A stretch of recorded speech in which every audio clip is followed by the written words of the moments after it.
Povo de Deus, Pai seja convosco. Vamos abrir a nossa Bíblia no Evangelho de Mateus, capítulo 11. Quero agradecer a Deus pela vida do nosso amado pastor Oséias Viana, pela oportunidade de compartilhar a palavra do Senhor e por alegrar tanto o nosso coração nessa manhã, pastor, com esse vídeo, hein? Que coisa linda! Lindo demais, não é? Já se sentiram lá dentro? Eita Deus, o irmão ontem disse aqui que quando isso acontecer, ele colocar o pelar, quantas histórias, né, a memória vai buscar. Está chegando, gente. Se hoje você não veio preparado para ofertar, para fazer alguma coisa a mais, você ainda tem uma semana, tem até o próximo domingo, fala com Deus, ajude essa igreja a construir essa história. Deus vai te abençoar de uma maneira abundante. Amém? Vamos ler a palavra do Senhor no Evangelho de Mateus, capítulo 11. Esse é um texto que Deus me tem dado para esta manhã. Mateus, capítulo 11. Nós vamos começar no versículo, pode ser 1, vamos ler até o 3, né? E aconteceu que, acabando Jesus de dar instruções aos seus 12 discípulos, partiu dali a ensinar e a pregar nas cidades deles. E João, ouvindo no cárcere, diga comigo, no cárcere, falar dos feitos de Cristo, enviou 2 dos seus discípulos, a dizer-lhe: és tu aquele que havia de vir, ou esperamos outro? Vamos parar no 4. E Jesus respondendo disse-lhes: ide e anunciai a João as coisas que ouvis e vedes. Pode se assentar, fique à vontade na presença do eterno Deus. Acho que a Bia vai me ajudar ali, eu não quero me delongar, pois nós temos a ceia do Senhor ainda nesta manhã.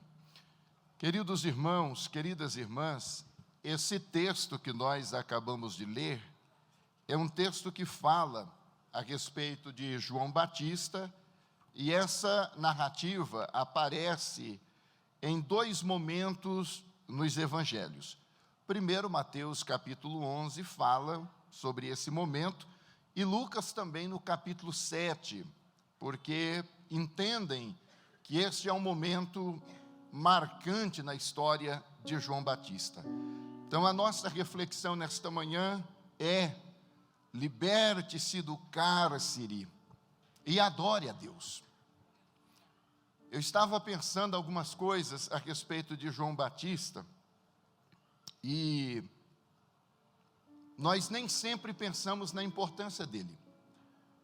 Cerca de 400 anos antes, Malaquias fechou o cânon do Antigo Testamento. E os judeus entendiam que o ministério profético encerrou-se ali. Não haveria mais profecia, não haveria mais profeta, até o dia que antecedesse a chegada do Messias. Nós chamamos esse período de período interbíblico, período intertestamentário, ou 400 anos de silêncio, porque parece que nesse período Israel mergulhou numa escuridão profunda, porque Israel havia passado pelo período do exílio. Pastor Oséias nos conduziu no início do ano numa série de reflexões a respeito de Neemias, descrevendo esse período de reconstrução. Mas a reconstrução começa através de Neemias. Zacarias entrega o seu oráculo, Malaquias entrega a última mensagem, e parece que as cortinas da história se fecham ali. Na verdade, o período interbíblico, ele é muito rico. Não é que não aconteceu nada. Por exemplo, o Império Grego de Alexandre o Grande surgiu quando? Surgiu no período interbíblico. E esse império revolucionou a história do mundo. É o período também dos grandes filósofos da filosofia grega clássica, Aristóteles, Platão, Sócrates, né, o Aristóteles, que foi inclusive o educador, o mentor de Alexandre. Mas para o povo de Deus havia um silêncio. Parece que Deus não estava se importando com o projeto de redenção que Ele próprio estabeleceu. Israel mergulhara numa escuridão profunda. Mas o nosso Deus é um Deus que age de maneira estranha. Eu postei ontem no Instagram uma reflexão dizendo que o relógio de Deus bate em descompasso com o nosso. Não dá para entender. Aí o texto vai nos ensinar. Eu vou pedir para a mídia nos ajudar. Nós vamos sair de Mateus e eu volto para Mateus. Mas eu quero ir para Lucas capítulo 1, porque quem conta a história de João Batista não é Mateus. Em Mateus, João aparece como um raio, um arauto fumegante, anunciando a chegada do reino. Mas é Lucas quem vai descrever lá no capítulo 1, se puder projetar para nós, a partir do versículo 5, Lucas capítulo 1, versículo 5, aqui nós temos a história desse homem que estava na prisão.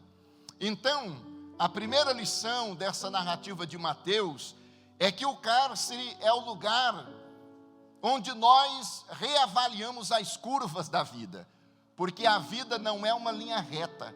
Tem gente que gostaria que a vida fosse uma linha reta. Não é.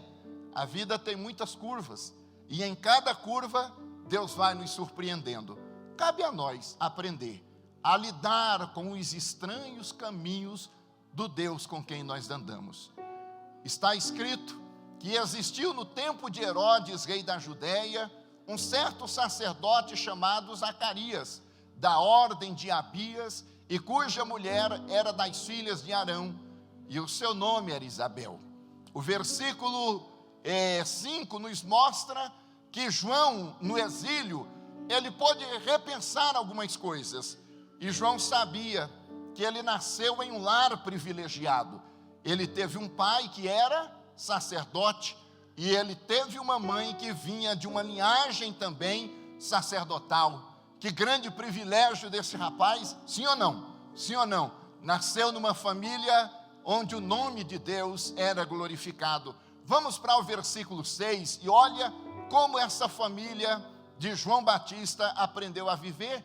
O pai e a mãe eram ambos justos perante quem?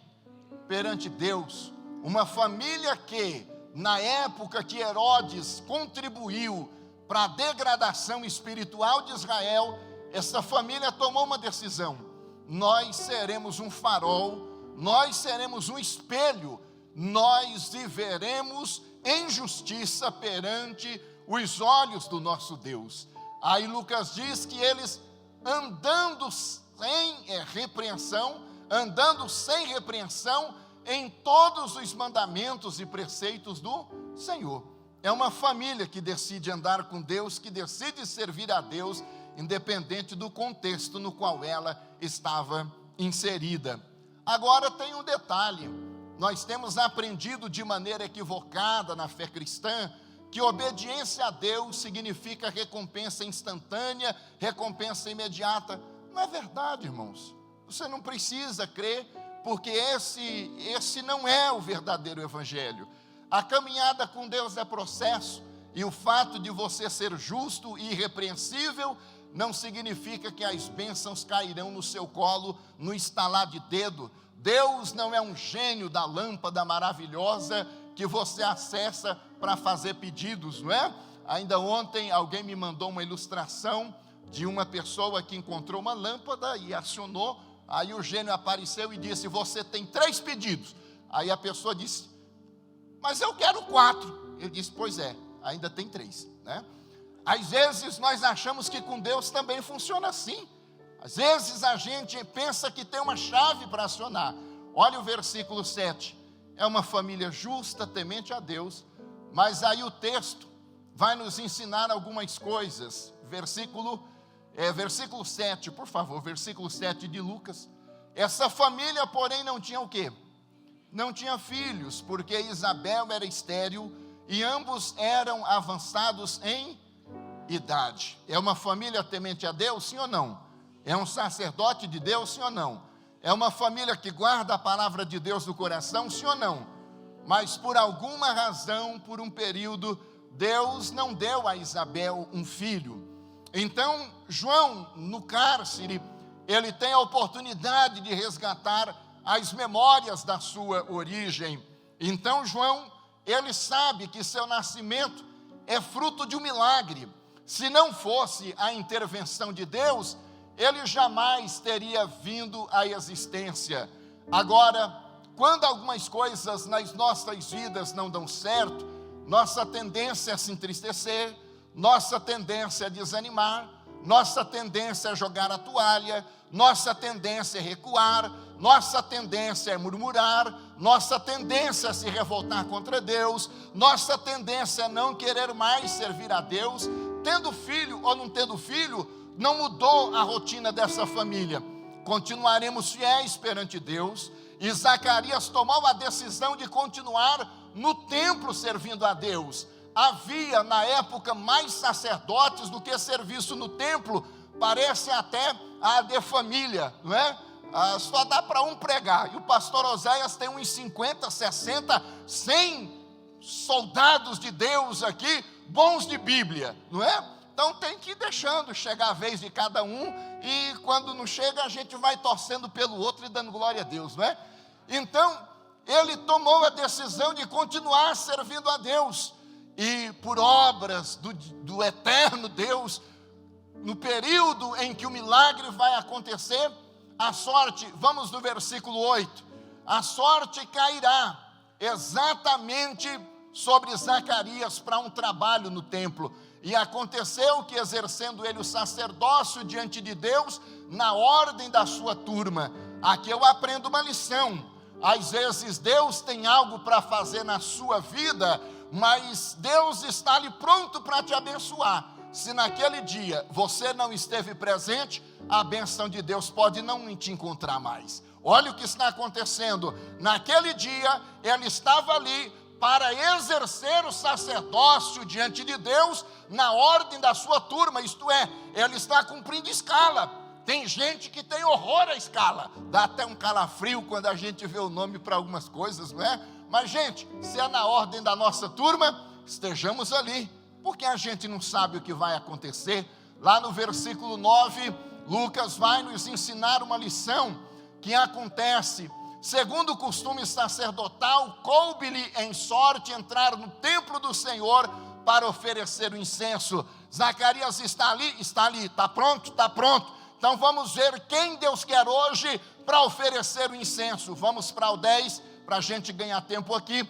E toda a multidão do povo estava lá fora, orando a hora do incenso. É um momento de adoração a Deus, é um momento em que Israel ainda não tem sinais das coisas que Deus fará, mas ainda tem sacerdote para oferecer incenso, ainda tem uma multidão lá fora orando, e então alguma coisa acontece quando o povo continua orando, esperando a intervenção de Deus. O versículo 11, e um anjo do Senhor lhe apareceu, posto em pé, à direita do altar. Olha que coisa linda. A gente nunca sabe o dia da visitação. A gente nunca sabe o dia que Deus irá ao nosso encontro. Pode ser que numa manhã como esta, você veio aqui para oferecer a Deus o seu incenso, oferecer a Deus a sua oração. Esse dia em que você veio participar da ceia do Senhor. Só Deus sabe o que pode lhe aguardar numa manhã como essa. Pois bem, naquele dia apareceu um anjo do Senhor. Vamos para o 12. E esse anjo vai dizer a Zacarias, porque Zacarias vendo, turbou-se e caiu temor sobre ele. Ele entendia que estava diante de uma manifestação da glória de Deus. O 13, lá está escrito, o anjo lhe disse: Zacarias, não temas, porque a tua oração,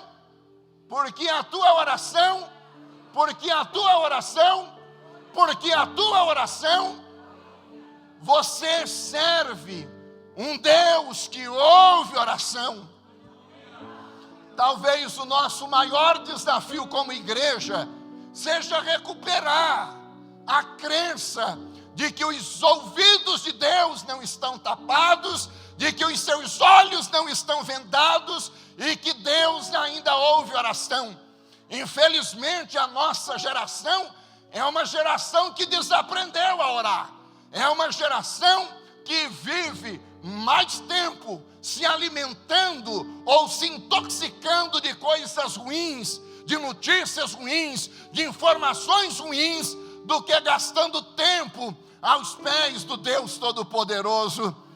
Zacarias decidiu orar, decidiu falar com Deus, e ele havia feito um pedido a Deus, e o tempo passou, Deus não lhe atendeu.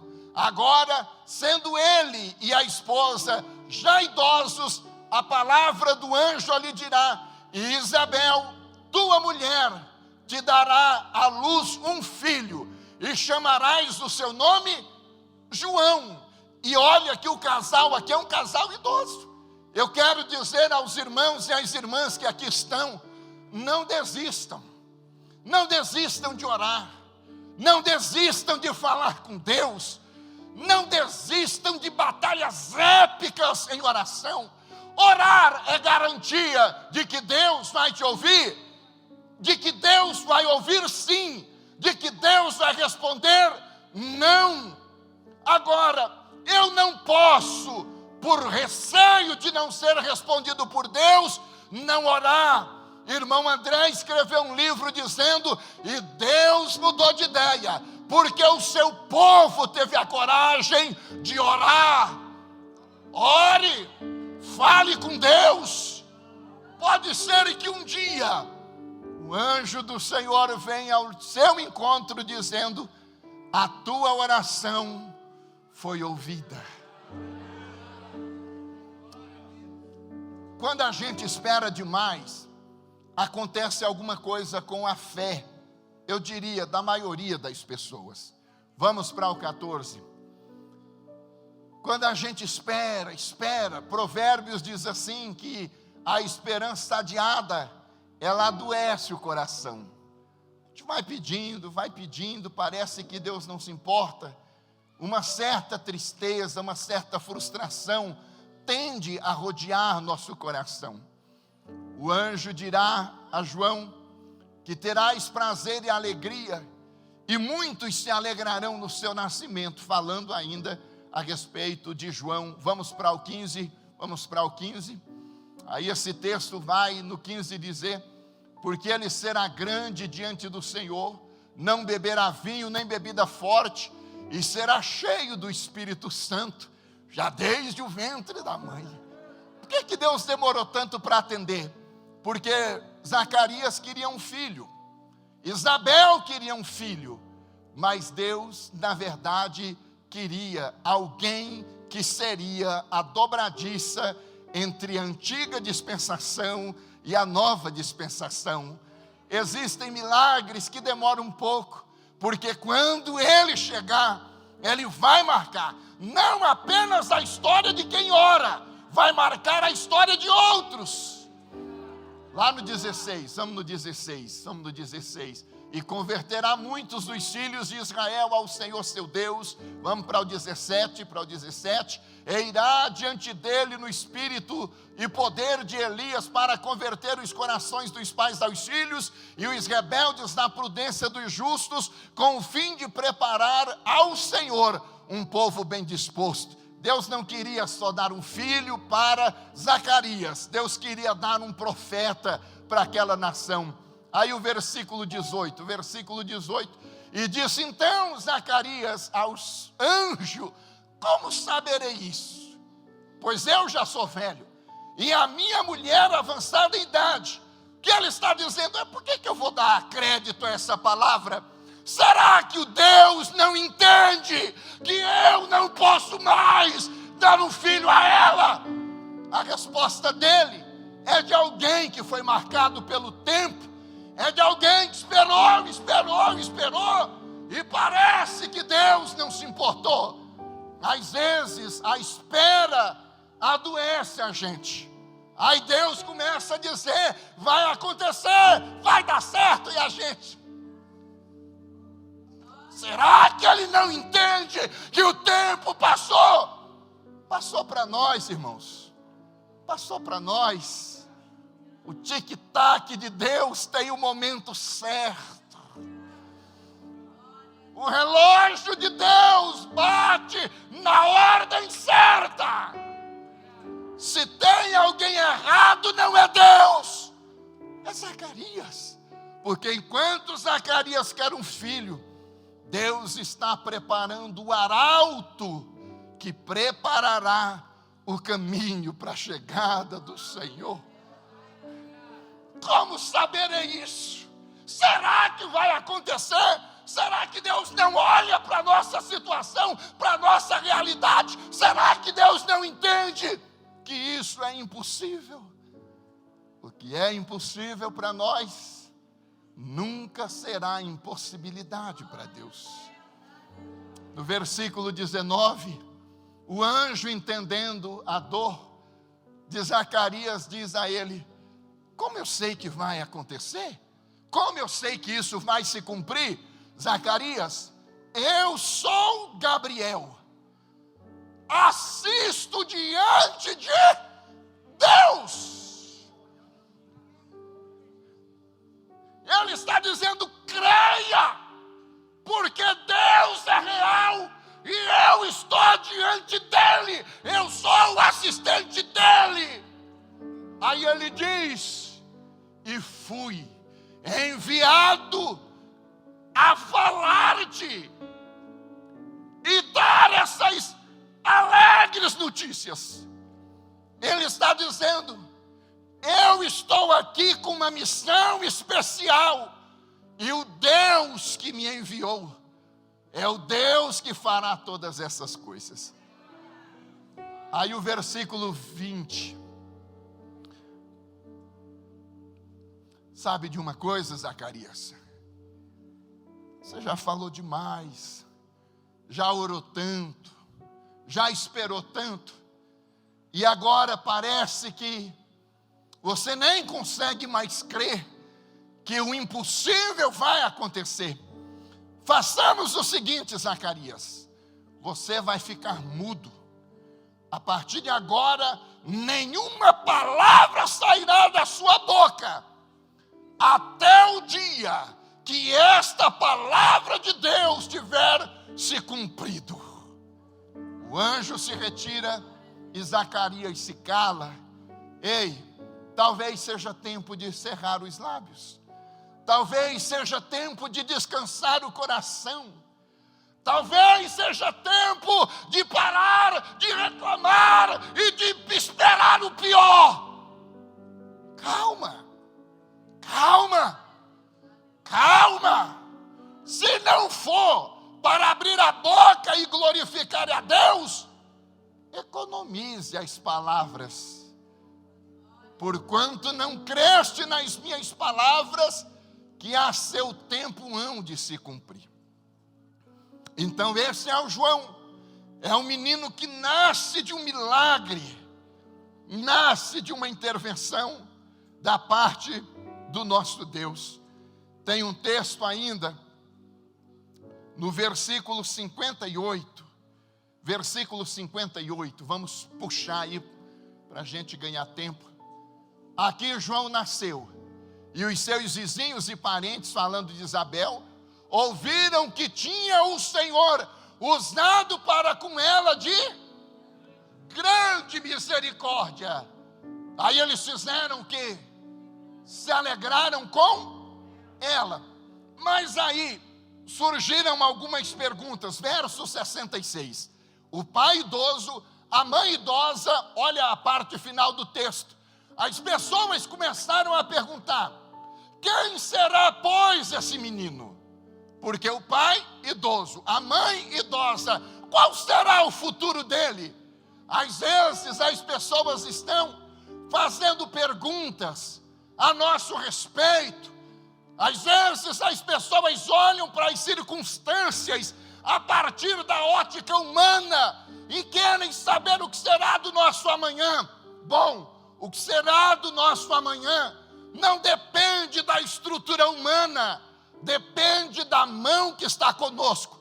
Aí o texto diz que a mão do Senhor estava com ele.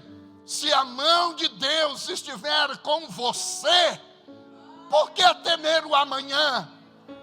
E esse período, irmãos, de eleições, há período extraordinário para testar a fé da igreja.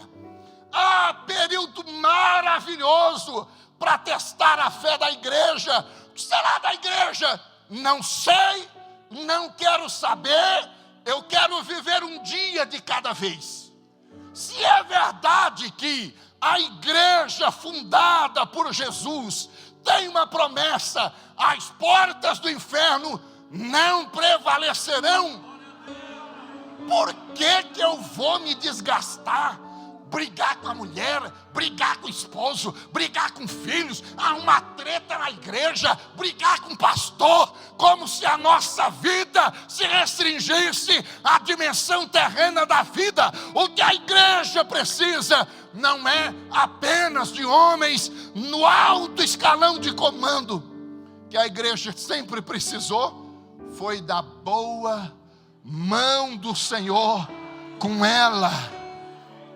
A mão de Deus está sobre a sua vida. A mão de Deus está sobre a sua casa. Então cure a sua memória, rapaz. Cure a sua memória, irmã. E se Deus quiser o pior, que venha o pior, desde que a mão dele esteja conosco. Não vou nem falar mais, porque se deixar aqui eu faço outro sermão, só em cima disso. A gente precisa saber se a mão dele está conosco. Se a mão dele está conosco, a gente vai caminhar. Esse vídeo vai se tornar uma realidade. Essa igreja vai ser construída. O evangelho será pregado. E o nome dele será glorificado. E nós nos alegraremos na presença dele. João no cárcere deve ter repensado sobre todas essas curvas da vida. Sabe o que mais eu aprendo?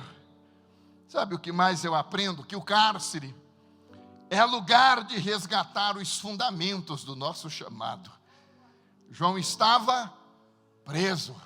João estava no cárcere. E no cárcere ele tem a oportunidade de repensar se a vida dele valeu a pena ou não. Primeiro, por conta de tudo isso que eu falei a respeito do nascimento dele.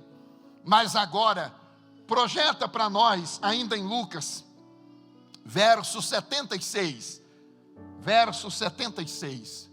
Olha lá, é Zacarias, o pai, profetizando. E tu, menino, será chamado o quê? Profeta do? Porque hás de ir ante a face do e preparar os seus caminhos. Olha o que Zacarias está dizendo para João. Tu serás chamado profeta do Altíssimo, e você vai abrindo caminho para o seu Senhor que virá depois. Então quem é João? João é profeta, é aquele que veio para preparar o caminho para a chegada do Messias. Então João não caiu no ministério de paraquedas, ele sabia qual era o seu ofício, ser profeta do Senhor. João sabia qual era a sua missão. Vamos ver ainda em Lucas capítulo 1, verso 77. Ele é profeta do Senhor. E ele deveria dar ao seu povo conhecimento da. É um profeta de Deus comprometido com a teologia da salvação. Eu tenho que preparar. Então eu vou preparar o caminho do Senhor. E eu tenho um único tema: salvação. Pasmem vocês, João, cheio do Espírito Santo, com toda aquela bênção do versículo 15, nunca realizou um milagre sequer.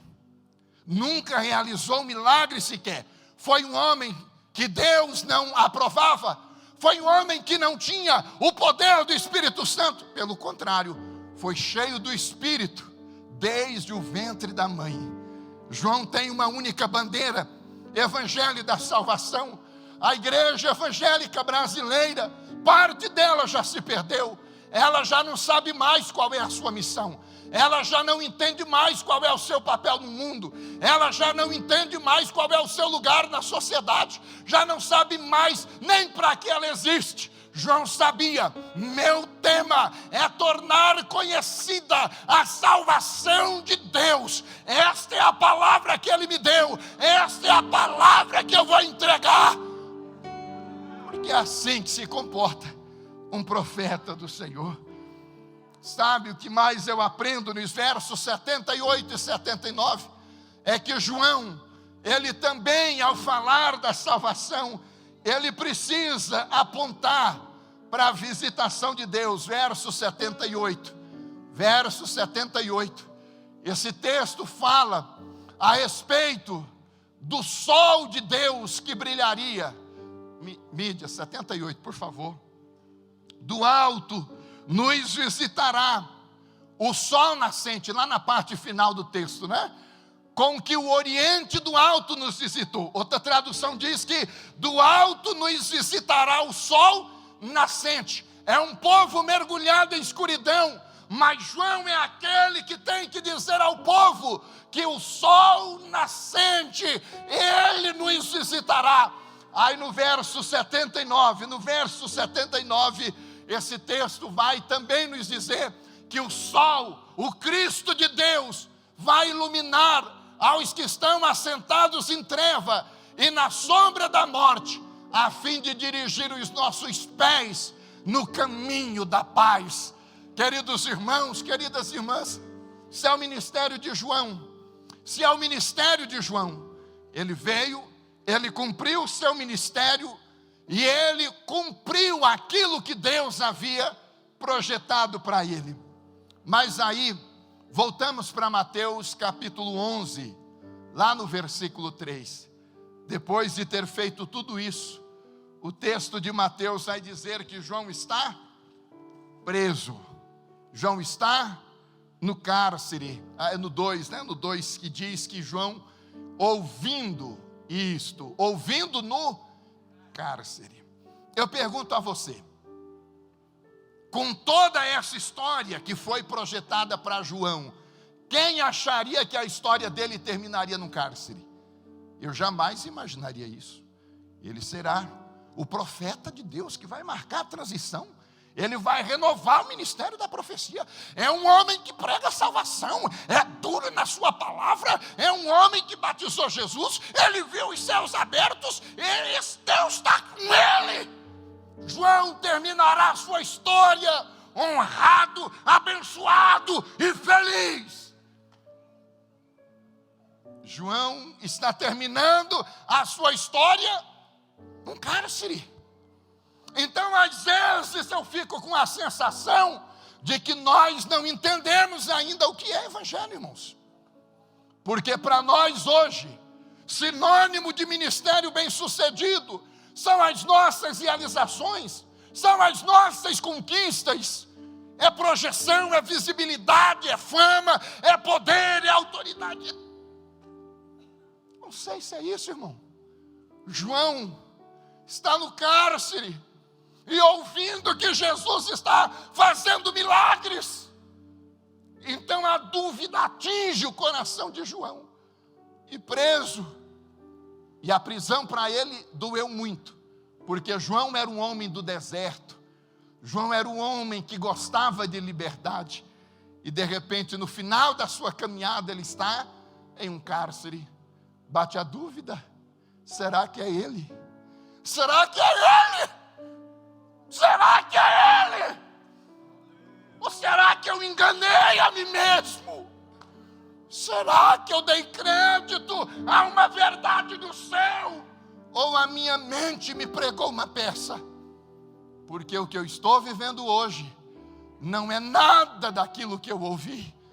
eu seria cheio do Espírito Santo, eu prepararia o caminho para o Messias, eu traria o sol de Deus para a humanidade, mas agora estou mergulhado em trevas profundas. Por favor, pergunta para ele se ele é o Messias. Cárcere faz isso com a gente, irmão. O cárcere faz isso com a gente. O cárcere faz isso com a gente. Cárcere coloca em dúvida algumas convicções que fundamentaram o nosso ministério, a nossa caminhada. Quantos talvez aqui nesta manhã estão perguntando: será, meu Deus? Será que valeu a pena? Será que valeu a pena? Será que valeu a pena? Será que valeu a pena entregar minha vida para esse Cristo, me batizar, ouvir a voz do pastor que me chamou para o ministério? Será que valeu a pena? Porque a vida está chegando ao fim e tudo que eu consigo enxergar são essas 4 paredes. Sabe o que é pior? Acima daquela prisão estava o palácio de Herodes. Enquanto o profeta agonizava, Herodes fazia festa. Como que a gente lida com isso? Como que a gente lida com isso? É a realidade, irmãos. É a realidade. Aí às vezes nós queremos saber: Bíblia é verdade? Bíblia é verdade? Bíblia é a palavra de Deus? Esse Jesus que nós pregamos é alguém digno de ser adorado? É a dúvida de João: eu não tenho problema de morrer na prisão, eu só quero saber se ele é o Cristo. Se ele me responder isso, a minha alma descansará em paz. Tem gente que entrou aqui nesta manhã e a pergunta é: será que tem valido a pena ser crente? Porque eu tenho entendido a vida de um jeito e as curvas são tantas, a minha vida já deu tantas curvas que eu já não sei mais por onde recomeçar. Eu já tentei, Deus, de tantos jeitos, de tantas formas, de tantas maneiras, e tudo que eu tenho é essa incerteza se ele é o Cristo. Os discípulos chegam para Jesus dizendo: João nos mandou lhe fazer uma pergunta. Ele só quer saber de uma coisa: tu és o Cristo? Ou será que João está enganado? Como que eu amo Jesus. Hoje alguns diriam: se você tem dúvida, então você ainda não é crente, então você ainda não conhece nada de experiência com Deus. Jesus não censura João por causa da sua dúvida, porque Jesus também terá dúvida em algum momento da sua caminhada. A questão não é ter dúvida, a questão é: para onde eu vou quando a dúvida vem atormentar a minha mente e tirar o sossego do meu coração? Eu só quero saber uma coisa, irmãos: ele é o Cristo, e ele é o Cristo, ele é verdadeiro. Pastor Oséias, a ceia da qual nós vamos participar, ela é real, é verdade, eu creio que é real. Então, irmãos, não importa qual seja o cárcere, não importa qual seja a prisão, não importa qual seja a dor que tem batido a sua alma, se ele é o Cristo, então esta manhã é uma manhã de festa, é uma manhã de alegria. Sabe qual é a resposta de Jesus para João? Digam a João as coisas que vocês estão ouvindo e as coisas que vocês estão vendo. Só diga isso para João. E eles viram cegos enxergando, paralíticos caminhando, pessoas mergulhadas na escuridão, tendo contato com a luz. Eu quero terminar essa palavra orando por você. Se você puder levantar-se um minutinho só. O que é que você precisa saber para enfrentar os desafios que virão, ou que talvez não virão? a nossa mente prega peça em nós. Tem gente trazendo para o hoje o mal incerto do amanhã. Aí não quer comer, não quer beber, não quer tomar banho, não quer, sabe? Não quer viver. Porque fica trazendo para o hoje desgraça do amanhã, que nem sabe se vai acontecer. Sabe o que é que você precisa saber, irmão? Sabe o que é que você precisa saber, irmã? Se Ele é o Cristo. Se o Cristo na Bíblia é o Cristo real, é só isso. É só isso. Esse Jesus que pregamos é verdadeiro, então acabou. A minha vida está afirmada nas mãos dEle. A minha história está guardada nele. E nós nos levantaremos. E nós nos levantaremos e marcaremos a nossa geração. E nós nos levantaremos e marcaremos a história dessa cidade. Assembleia de Deus, Ministério da Família. O teu Deus já te protegeu de um período de pandemia que assolou a humanidade. Foi assim que essa igreja surgiu. Não tinha microfone, não tinha nem nada para ceia. Passou no cartão dele e depois pagou, porque aqui o reembolso é certo, né? Glória a Deus. Irmãos, a gente não tinha nada. Olha isso aqui. Pastor Oséias hoje está mostrando para nós para onde nós iremos daqui a pouco. Pouco importa, irmão, para onde a humanidade caminha. Pouco importa para onde a humanidade caminha. O que a gente tem que saber: o Cristo dessa igreja é real. É real. Ele é real. Então muda essa sua cabeça, rapaz. Chega de derrotismo. Chega de pessimismo. Vamos abrir caminhos novos para dentro da vida, porque o Senhor dessa igreja tem vitória para ela. Querido Deus, em nome de Jesus, visita nesta manhã cada mente, cada coração, que talvez tenham alguma dúvida a respeito de Jesus. Espírito Santo, dê paz à mente dele, dê paz à mente dela. Renova esse irmão, renova essa irmã, para que ele, para que ela caminhe segurando nas tuas mãos e em direção a um projeto de bênção, de vitória do Senhor para a sua igreja. Cura a mente, cura o coração, arranca os traumas do cárcere e faça o seu povo voar na sua presença, debaixo da tua bênção, em nome de Jesus. Amém, amém, amém.